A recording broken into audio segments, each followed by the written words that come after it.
Hi there, you're watching Time Warner Cable's local edition. This is the Sacramento Report. I'm Jaime Garza, and with me today is Assemblymember Bob Blumenfield. Nice to have you here. Great to be here. We're talking about something that today that impacts all of us, our cars. We need our cars to get around in the state of California, and when we go and buy a car, we sell a car, we want to know information about those cars, especially if it's not a new car. And you are proposing an electronic car registration. Why so? Well, it's part of really a series of bills that I've done in my short legislative career where I'm trying to move the state into the 21st century. Had something to do with digital textbooks, an online education bill, and here I found an area where we're still registering our cars through a very laborious paper process.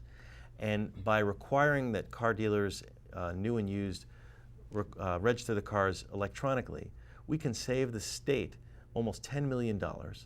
And we can create, in the way, the dynamic of this bill, we're creating a win for the car dealers because they're going to be able to recoup some of the money that they were currently unable to recoup. We're creating a win for consumers because part of this package of deal is we're going to get a special warning sticker on used cars, which is a first in the nation warning sticker. And you have an example there. I have an example. This is the exact size of what the warning sticker will look like.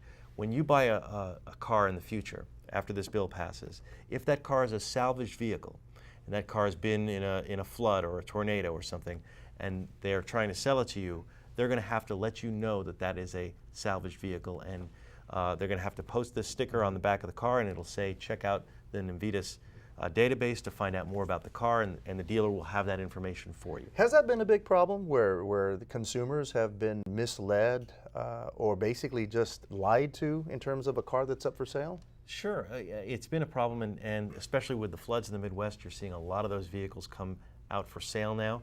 It's not illegal to sell a car that's been salvaged. This basically says it's a consumer transparency issue. It says if this is a salvaged vehicle, it's been through a flood, you ought to know that when you buy that car. Doesn't mean it's a bad car. It means that you then are going to look for certain other attributes or have your mechanic give a careful look at it. It's not saying you can't sell these cars. It's just saying as a consumer you have a right to know.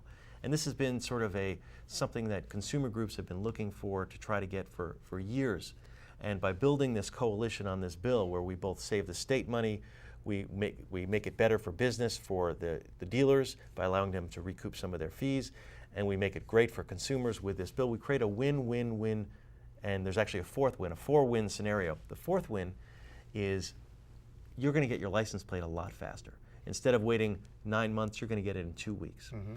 And the state has been losing a tremendous amount of money, believe it or not, on toll roads because a lot of scofflaws, they use those plates, the paper plates, and they just blow through the toll roads that would normally capture your plate, thereby having all the folks who are actually paying the toll have to pay more money for the same service. So this will, by forcing license plates faster, will save tens of millions of dollars for various bridges and tolls and that kind of thing. Finally here, what about enforcement? If I'm a dealer or I'm selling a car, I know that there's a problem with it, and I don't post one of these things and I'm selling it, are there some ramifications? Yeah, well then you'd be in real trouble. I mean, I think the dealers and the car dealers are going to want to comply with this. It's the law. It's just like the other things that they have to post, the registration. There's a whole system in place already for checking these things out to make sure they have the required registration and everything else. Otherwise, they're liable for a lawsuit.